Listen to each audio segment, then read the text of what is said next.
Hello friends, मैं जय आपका स्वागत करता हूं आपके अपने चैनल विशेष ज्ञान में। फ्रेंड्स, आज की इस वीडियो में मैं आपको बताऊंगा कि आप घर बैठे ऑनलाइन कैसे इनकम टैक्स पे कर सकते हैं। तो देखिए फ्रेंड्स, आपको इसके लिए क्या करना होगा। इसके लिए आपको गूगल पे टाइप करना होगा इनकम टैक्स वेबसाइट।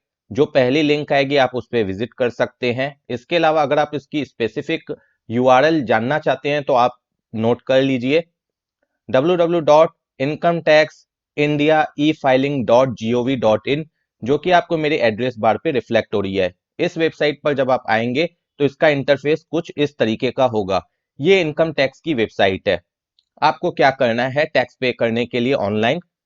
आपको यहाँ पर आप देख सकते हैं ई पे टैक्स है, इस पर आपको क्लिक करना है और यहाँ पर कंटिन्यू टू एनएचडीएल वेबसाइट करना है।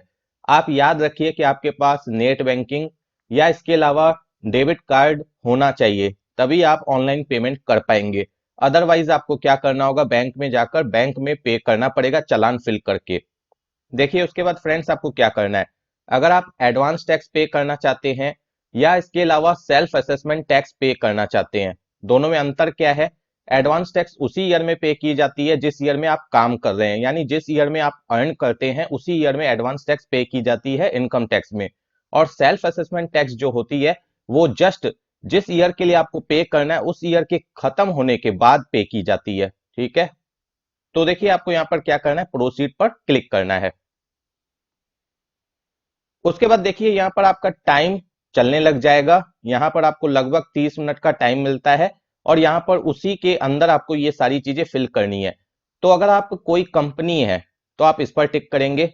अगर आप कंपनी के अलावा कुछ भी है जैसे इंडिविजुअल है या एचयूएफ है या और कुछ भी है तो आप इस पर टिक करेंगे। तो जनरली अगर कोई इंडिविजुअल अपनी टैक्स की पेमेंट करता है तो वो इस पर टिक करता है। ठीक है, उसके बाद आप कौन सी टैक्स पे कर रहे हैं, एडवांस टैक्स पे कर रहे हैं कि सेल्फ असेसमेंट टैक्स पे कर रहे हैं। अगर आप एडवांस टैक्स पे कर रहे हैं तो आप इस पर क्लिक करेंगे। अदरवाइज अगर आप सेल्फ असेसमेंट टैक्स पे कर रहे हैं तो इस पर क्लिक करेंगे। इसके अलावा और कोई टैक्स पे कर रहे हैं तो आप इस पर क्लिक कर सकते हैं, जो बाकी ऑप्शंस आपको रिफ्लेक्ट हो रहे हैं। नॉर्मली हम अभी फिलहाल सेल्फ असेसमेंट टैक्स और एडवांस टैक्स की बात करेंगे। तो मानकर चलिए मुझे एडवांस टैक्स पे करना है, यानी मैं फाइनेंशियल ईयर 2021 में वर्क कर रहा हूं और इसी के लिए मुझे टैक्स की पेमेंट करनी है इसी ईयर के अंदर, तो मैं एडवांस टैक्स लूंगा। ठीक है, इनकम टैक्स में एक प्रोविजन होता है एडवांस टैक्स का, आई होप आपको पता भी होगा एडवांस टैक्स क्या होती है। इसके बाद आपको यहाँ पर चूज करना है, नेट बैंकिंग से आप पे करना चाहते हैं कि डेबिट कार्ड से। अगर आप नेट बैंकिंग से करना चाहते हैं तो पहले यहाँ पर अपनी बैंक सेलेक्ट करें जिस बैंक से आप पेमेंट करेंगे। उसके बाद आपको यहाँ पर अपना परमानेंट अकाउंट नंबर यानी पैन नंबर डालना पड़ता है और यहाँ पर जिस भी फील्ड में आपको इस तरीके से रेड स्टार रिफ्लेक्ट हो वो फील्ड फिल करना मैंडेटरी है, उसे आप स्किप नहीं कर सकते हैं। यहाँ पर आप अपना पैन नंबर फिल करेंगे और यहाँ पर अपनी असेसमेंट ईयर लेंगे, जिस असेसमेंट ईयर के लिए आप टैक्स की पेमेंट कर रहे हैं। जैसे मैं 2021 के लिए एडवांस टैक्स पे कर रहा हूँ तो मेरी असेसमेंट ईयर क्या होगी, 21-22 होगी, तो मैं यहाँ पर 21-22 लूंगा। ठीक है, उसके बाद मुझे यहाँ पर अपनी जो डिटेल्स है जैसे एड्रेस वगैरह है वो मैं चाहूँ तो फिल कर सकता हूँ। अगर मैं पूरी डिटेल फिल नहीं करना चाहता हूँ तो मैं यहाँ पर सिर्फ जो मैंडेटरी फील्ड्स है जैसे कि सिटी, तो यहाँ पर मैं सिटी डाल दूंगा, अपनी स्टेट डाल दूंगा, पिन कोड अपनी सिटी की डाल दूंगा जिस एरिया में मैं लोकेटेड हूँ।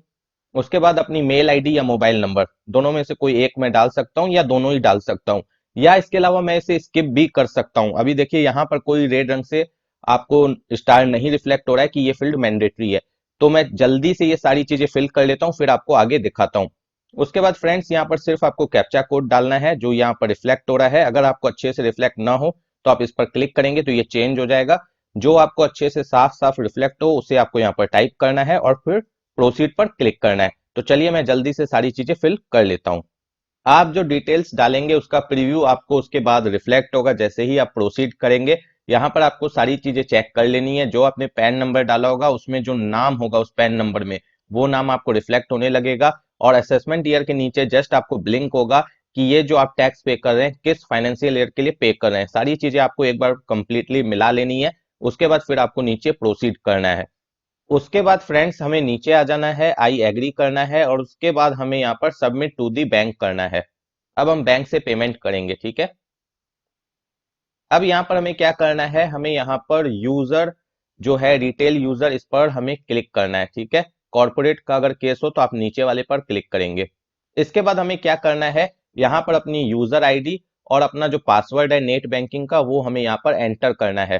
ठीक है, वो जैसे ही हम एंटर करके कंटिन्यू करेंगे तो फिर हमारे सामने एक विंडो ओपन होगी बैंक की। वहां पर हमसे पूछा जाएगा कि जो टैक्स का अमाउंट हम फिल करना चाहते हैं, वहां पर हमें टैक्स का अमाउंट फिल करना होगा।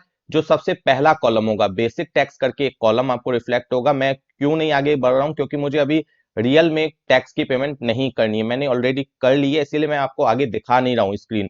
ठीक है, जैसे ही आप यहाँ पर अपनी यूजर आईडी और पासवर्ड डाल के कंटिन्यू करेंगे, आपके सामने एक विंडो आएगी जहां पर आपसे टैक्स का अमाउंट पूछा जाएगा। आपको वहां पर टैक्स का अमाउंट डालना पड़ेगा। सबसे ऊपर की जो हेडिंग होगी बेसिक टैक्स, वहीं पर सारा अमाउंट आप डाल देंगे। आपको बायफर्केट करके डालने की रिक्वायरमेंट नहीं है, आप चाहें तो डाल भी सकते हैं।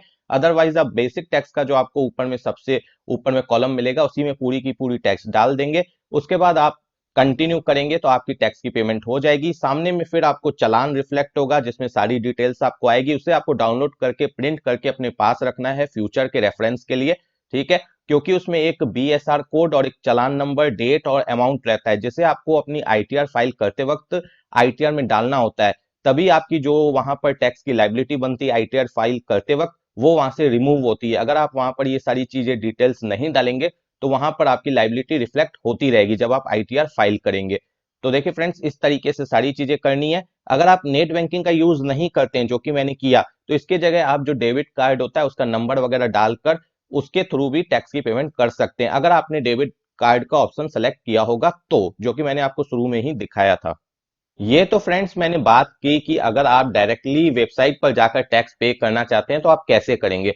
इसके अलावा बहुत से लोग क्या करते हैं, जब वो लोग रिटर्न फाइल करते हैं उस टाइम पर टैक्स की पेमेंट करते हैं।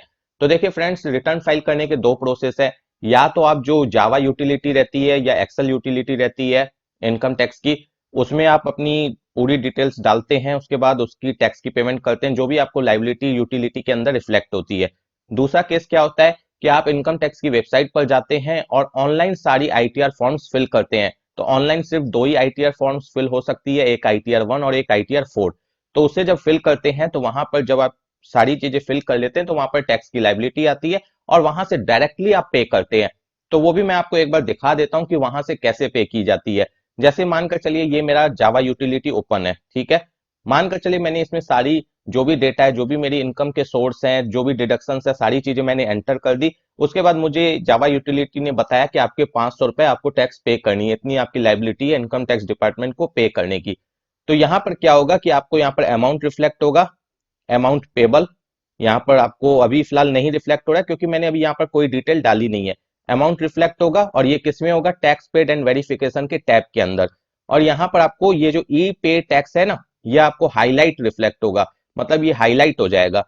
आपकी नेट कनेक्ट होगी, आपको क्या करना है, सिंपली इस पर ऐसे क्लिक कर देना है। जो जब ये आपको हाईलाइट रिफ्लेक्ट हो तो क्या होगा कि इनकम टैक्स की वेबसाइट ओपन हो जाएगी और वहां पर फिर वही सारे प्रोसेस को करना है जो अभी तक मैंने दिखाया। सिर्फ अंतर क्या होगा कि अभी जो आप इनकम टैक्स की वेबसाइट पर जाकर सारी चीजें खुद से फिल कर रहे थे, इस केस में क्या होगा कि बहुत सारी चीजें ऑटोमेटिक फिल आपको मिलेंगी, बहुत सारी डिटेल्स आपको ऑटोमेटिक फिल मिलेगी, कुछ ही डिटेल्स आपको डालनी पड़ेगी। सिर्फ डिफरेंस ये होगा, बाकी सारी चीजें सेम होगी। और यही काम अगर आप ऑनलाइन जब आईटीआर फाइल करते हैं, ऑनलाइन जब आप आईटीआर के फॉर्म को फिलअप करते हैं, उस टाइम पर अगर आपको टैक्स की पेमेंट करना है तो सेम केस जैसे आपको जावा यूटिलिटी में मैंने बताया वैसे ही वहां पर भी फॉलो करना पड़ेगा। वहां पर भी आपको ई पे टैक्स करके ऑप्शन मिलेगा जब आप आईटीआर 4 या आईटीआर 1 को ऑनलाइन फिल करेंगे इनकम टैक्स की वेबसाइट पर, तब की मैं बात कर रहा हूं। इसके बाद जो मैंने आपको बताया कि जो बीएसआर कोड, चालान नंबर या जो डेट या अमाउंट जो होता है उसे कहां पर डालना होता है, उसे डालेंगे तो ही आपकी लाइबिलिटी वहां से हटेगी, अदरवाइज लाइबिलिटी आपको रिफ्लेक्ट होते रहेगी। तो देखिए फ्रेंड्स, आपको ये सारी डिटेल्स कहां पर देनी है, details of advance tax and self assessment tax payment, ये आपको रिफ्लेक्ट हो रहा है। यहाँ पर ऐड रो है, इस पर आप क्लिक करेंगे, आपके सामने इस तरीके का टेबल आ जाएगा। यहाँ पर बीएसआर कोड, डिपॉजिट की डेट, चालान नंबर और टैक्स का अमाउंट डाल देना है, फिर इसे डन कर देना है। तो उसके बाद क्या होगा कि आपकी जो टैक्स की लाइबिलिटी है वो वहां से हट जाएगी। तो ये आपको जब आप ऑनलाइन भी अगर आईटीआर फाइल कर रहे हैं, यानी आईटीआर फॉर्म को जब फिल करते हैं, तो वहां पर भी इस तरीके से आपको डिटेल्स देनी पड़ेगी। ये आपको टैक्स डिटेल्स की टैब के अंदर मिलेगा।